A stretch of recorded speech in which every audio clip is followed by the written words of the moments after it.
XIIIe siècle, Song Si, un médecin chinois, a écrit un recueil qu'a collecté d'injustices réparées, recueil traduit en plusieurs langues et qui a inspiré des générations entières de médecins légistes. Il est considéré comme le tout premier livre destiné à cette profession, avec des descriptions précises sur comment analyser les preuves, étudier les blessures, laver le cadavre et surtout essayer de déterminer la cause de la mort. Au XIIIe siècle tout ça. Sautons quelques siècles, arrêtons-nous au XVIe en Allemagne, près de Bern-Kastelkues. Dans cette région forestière vivait, dans un labyrinthe de grottes, un certain Christmann Genipertanga. Savez-vous combien de personnes il aurait tué en seulement 13 ans? 964. Durant les 7 dernières années de sa carrière de serial killer, il avait kidnappé une jeune femme dont il abusait régulièrement. Elle a eu 6 bébés en tout que Christmann tuait immédiatement après leur naissance, puis les pendait à l'entrée de sa grotte pour que le vent les fasse danser. Il a finalement été attrapé et exécuté avant d'atteindre son palier de 1000 victimes.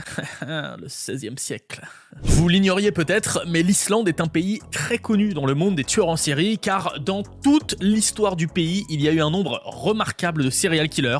1. Björn Petursson, alias Axlar Björn. Il aurait tué entre 9 et 18 personnes entre 1570 et 1596, et de nos jours, il fait plus ou moins partie du folklore islandais, il y a un site touristique qui parle de lui et tout.